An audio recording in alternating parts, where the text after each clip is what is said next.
Okay, students, so this is if you need extra help with the practice quiz. We're only going to work partially through these problems, and you're responsible to finish them and check them on the board.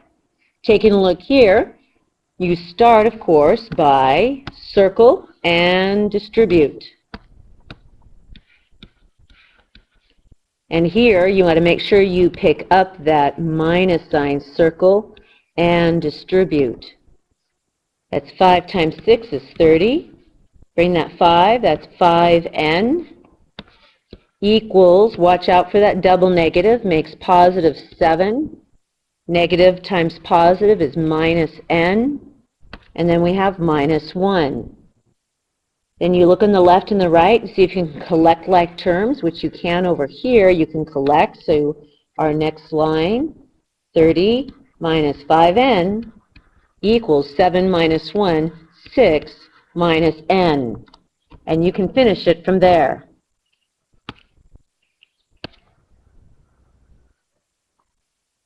All right, here, the first step in dealing with radicals down here is you want to clear the basement. Let me make a list here. We want to clear the basement, and then we want to factor and simplify, clear, factor, and then reduce. So step 1, we're going to clear the basement, top and bottom, by root 14, and we're going to get 5 square root 21 times 14 over 5, and then any radical times itself is just the number on the inside, so we have 14. I'm going to bring it down below. We have 5 square root.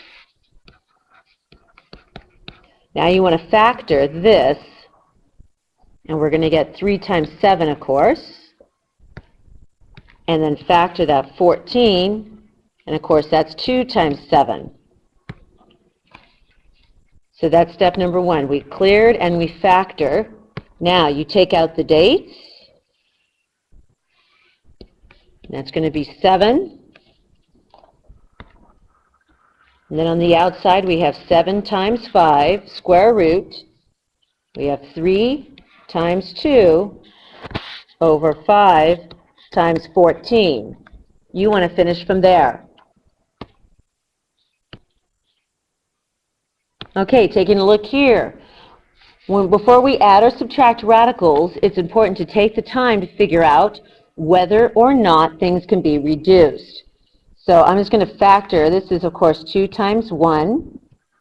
And this is going to be 2 times 27. And then, of course, 3 times 9. And then 3 times 3.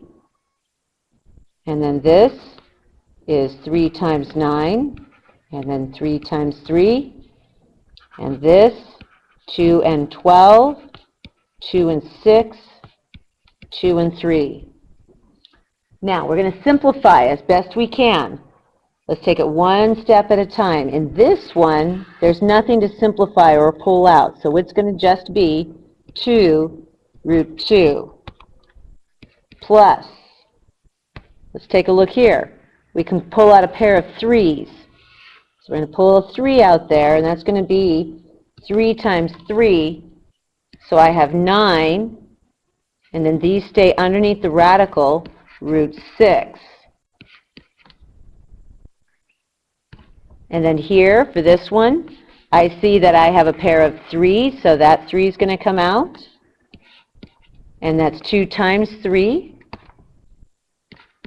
So it's plus 6 radical, and then that 3 stays behind. And then this last one here, I find my dates, and I have a pair of 2's. That's going to come out, so that's actually minus 2 times 2, of course, is 4. And then what's left is 6, so it's root 6. Now from here, you simply collect like terms where they're available. You can collect like terms, and like terms in this case are the similar radicals. You finish that up. Okay, for this one, in multiplying radicals, you want to go ahead and start by circling what's on the outside, and then we're going to distribute.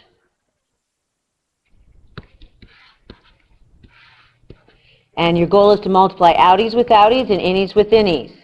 So here, my outies is negative times negative 4. So technically, that's negative 1 times negative 4. And then my innies is square root of 6 times square root of 6. So I'm going to do it like this. Plus my outies, that's a negative again, so it's negative 1 times positive 2. And then my innies is root 6 and root 5. So I have root 6 times 5. Now you clean this up wherever you can. Take a look here. Multiply those out. Ask yourself, you have a date. What are you going to do with that? So you go ahead and finish the rest of the problem. For number 5, you want to sketch the graph of the line. You start by writing y equals mx plus b. We see y as already by itself. So we have y equals mx plus b. And you want to see here that your b, or your y-intercept, is going to be negative 3. And your slope is going to be negative 3 over 2. Make sure you graph that y-intercept on the y-axis.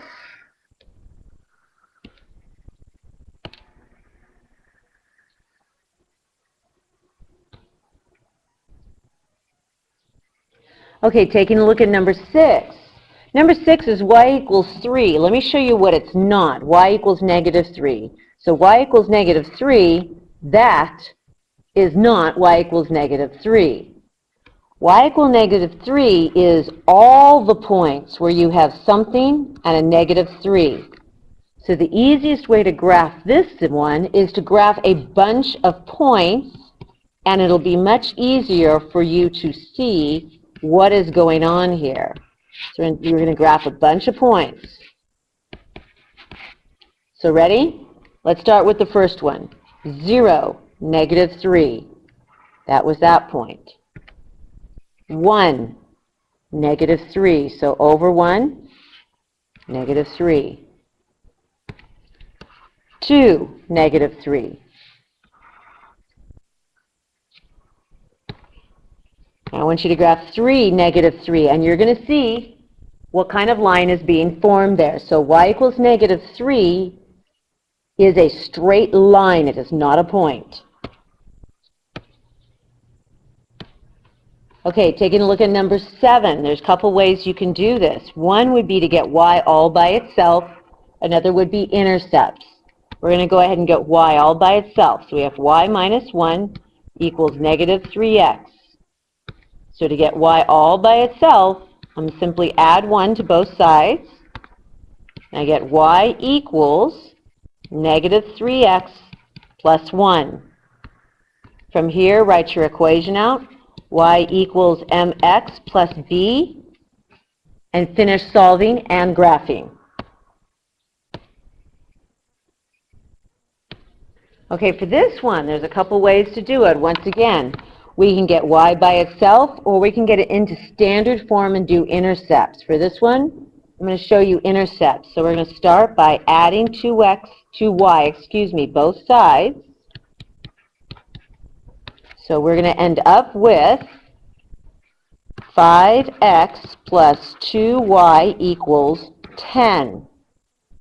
Now set up your intercepts template, 0, blank.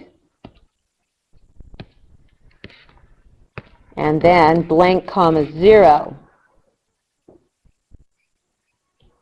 So you asked your first one, if you put a 0 in the x, what happens? So we go up here, we say goodbye to the whole x, put your finger over it, and here we have 2y equals 10. So you should be able to see that y equals 5. You do the second intercept and finish the problem.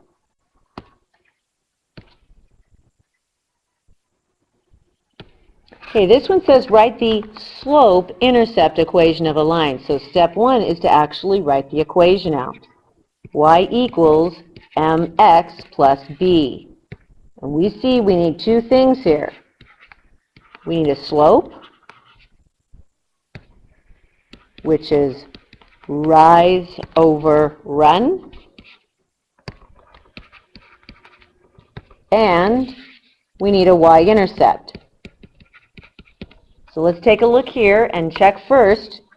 We see here that our y-intercept, where it axis the y-axis, is 0. So the first part here is your y-intercept is 0. Then you want to find any other point where there's a direct intersection. So going this way, there's no direct intersection. Going this way, there's a direct intersection there. Then you count out the rise and the run and write out your equation. Okay, taking a look here.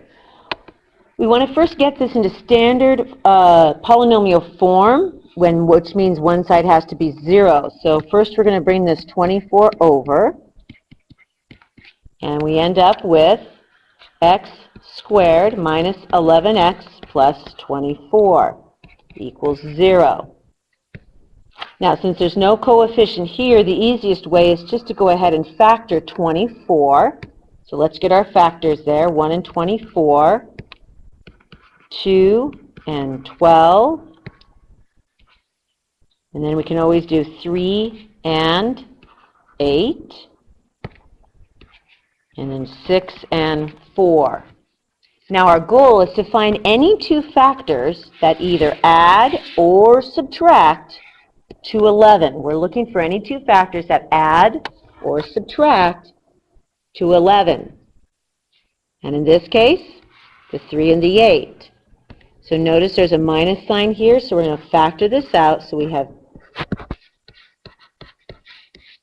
have x minus 3 and x minus 8 equals 0. And you need to go back and solve for both versions of the x's. For the last two, the main help I'm going to give you is I'm going to read these out loud. You finger track and read with me, and then very carefully interpret it into a drawing. It says, draw a plane JKLM intersecting a plane MNOL at segment ML. Points DE and F are collinear on line DF and coplanar on plane JKLM. Draw a ray EG to create an angle GEF. Draw rays XW and XY on plane MNOL. So just to start this, make note, you have a plane JKLM, and then you have a plane MNOL. Now look very carefully, there's two letters that are repeated. M is repeated, and L is repeated. That means we're hinged at those two.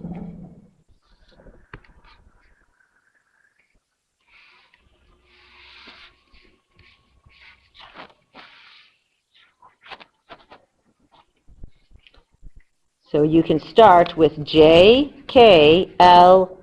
and it's going to be hinged at MNOL. So there's M again, there's L again, and then you have two additional points, O and N. M, N, O, and then there's L. You go ahead and complete the rest of the problem on your own.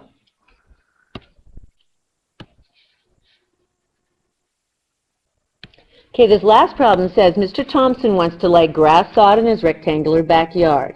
The length of the backyard is 8 feet longer than the width. The perimeter of the backyard is 40 feet. The sod costs $2 per square foot. Find the cost of the sod. Step 1, when we understand, we highlight and underline, draw label list. So let's go through and underline key terms. First, we have a rectangular backyard. The length of the backyard is 8 feet, longer than the width. Is an equal sign. The perimeter of the backyard is 40 feet. There's another equal sign. The sod costs $2.50 per square foot. Find the cost of the sod. So we just highlighted and underlined. Now we draw. Rectangular. It's rectangular. Cross it out. Length is 8 feet, longer than the width. So there's the width as well.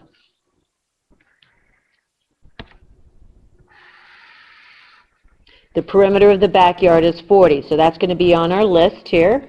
We can walk it around 40 feet. Don't forget units. So we walk it around like so to represent perimeter, and we were going to write P equals 40 feet. And the last piece of information is the fact that the sod itself costs $2 per square foot. So the sod costs $2.50 per foot squared.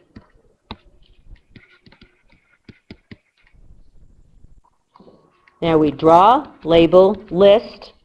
You come up with the ultimate question, related information, and solve.